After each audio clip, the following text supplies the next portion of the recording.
This is a wired 1/2 keyboard designed by Keyboom called the Cybrix29. This features an 8K polling rate, magnetic switches with adjustable actuation points, and 3 programmable knobs. This is so cool because not only does it have overkill specifications, but it also has a build quality that's top-notch with aluminum and acrylic together. In today's review, not only will we go over the Cybrix29, but we will also go over the sweet Dango Dream keycaps. Anyway, my name is Daniel with the Biboyharanero team. We have been reviewing keyboards, mice, and audio gear since 2019, so consider subscribing and be updated with our weekly uploads. Now, back to the Cybrix29. This is capable of SOCD or dynamic keystroke, and I tested this out in game playing Delta Force, and it was very highly responsive without any issues in terms of delays or interferences, thanks to its all-key anti-ghosting and 8000 Hz polling rate. Then this also has a magnetic hot swap south-facing PCB, which I am unsure of its switch compatibility. It's hot swap, not because you can replace the switches, but it's mainly for cleaning purposes. I will get back to you guys if I ever hear from Keyboom of whether this is compatible with other magnetic switches. Anyways, as of now, when you get this half keyboard, you get the Temu Duskrise magnetic switches. They have 30-gram springs within, which I think is super duper light and very good for gaming. Anyhow, let's go over the software and see what goodies we have over there. Alright, so I have here the software, the Cybrix29, and initially it was in Chinese. So just click on this top left drop box, choose English. Anyways, we have here the keyboard key binding settings over at the first tab, and then I believe you can change the functions of even the knob. So you can change how it functions when it turns right, change how it functions when it turns left, and you can also change how it functions when you click on it. So very cool key binding feature for the knobs itself. Very straightforward. Now you also have profiles right here. You could even, I believe you could add in more profiles, but I might be wrong. But there are only 2 profiles here. Moving on, again, this is a magnetic keyboard, so there are some magnetic options for you, like adjusting travel distances for each of your switches. And right here, I haven't touched this. I haven't changed any of the settings yet, so you're gonna see all stock and default.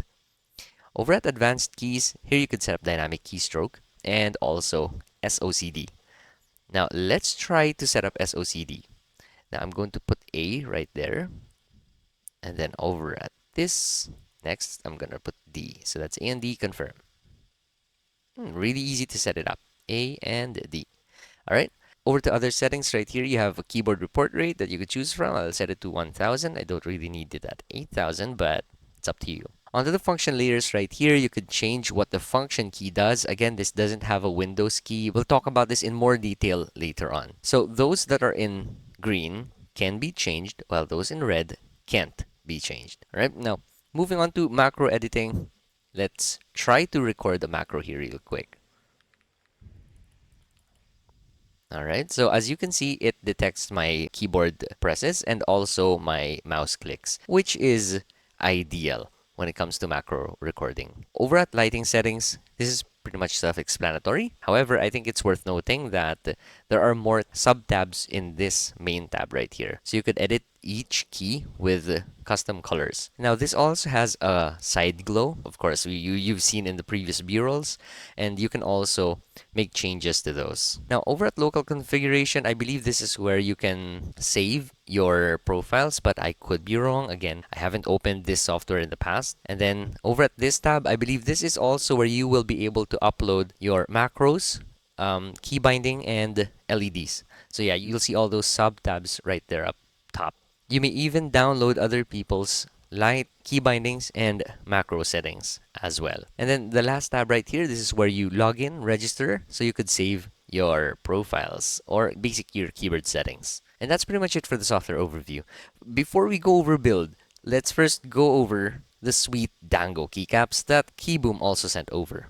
So we have here the sweet Dango Dream keycaps from Keyboom, which is very highly colorful with pastel combinations of multiple colors, made in the MDA keycap profile with a total of 142 keys. The plastic construction is made with PBT, and the legends are 5-side die sub printed. With all the keys included in the box, this is compatible with multiple layouts from 60% to full-sized keyboards. However, I'm not sure if this would suit a split keyboard or an Alice keyboard, as you don't get a split spacebar. On the bright side, this is Tangan layout compatible thanks to the 7U spacebar you get in the box. I think the overall design is feminine, and the one thing I really loved about the design are the huge legends, so it's really easy for you to see the letters. I personally like more masculine colorways like red, black, dark blue, so this definitely is not for me, yet I see this as adding more contrast to masculine PC builds.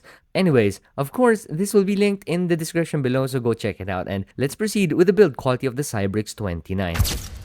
Inside the box, you get the keyboard along with the manual, a cloth cover that also acts as a cleaning cloth, USB-C cable, key puller combo, and Mac compatible keycaps. The cable is the usual Kiiboom cable with a shiny silky braided wire. Then, I am also glad that they added in Mac compatible keycaps for Mac users out there. Anyhow, moving on to the build quality of the keyboard itself, it's made with both aluminum and acrylic, so it does have some weight to it considering the small size. I really love that underneath is a translucent acrylic cover, which allows LEDs to glow. I also love that the body is very clean without any branding whatsoever. The knob is really cool and has this very satisfying mild click when you twist it left or right. The build quality of the knobs are also very good, having an aluminum build with grips on it for easier twisting. Looking underneath, you do not get any kick-up feet or any angle to the keyboard, but that's just fine. Then you get the USB-C input at the top side by the middle of the keyboard. Now, looking at the internals of this keyboard, you will see that this is fully dampened, so there's very little hollowness that you will hear from the keyboard itself when typing.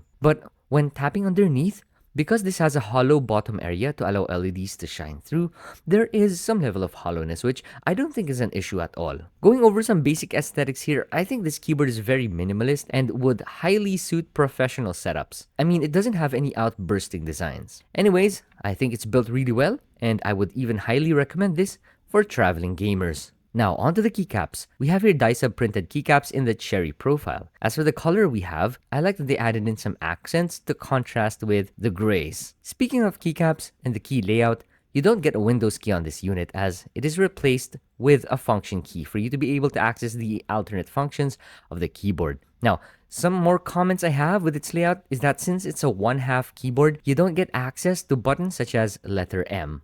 I personally press letter M all the time in a game because I play a lot of open world games, and that's how you access the map. So if you're going to play mobile games on this unit, I think you also have to consider the need for the other half of the keyboard. So yes, I highly recommend this for FPS games though, where you really only need one hand and just the other half of the keyboard. Now, let's move on.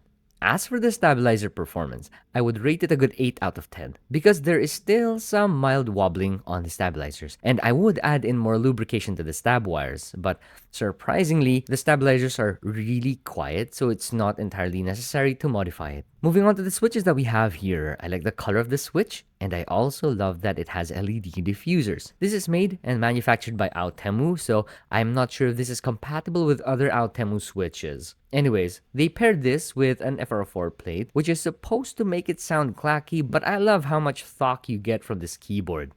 Listen here.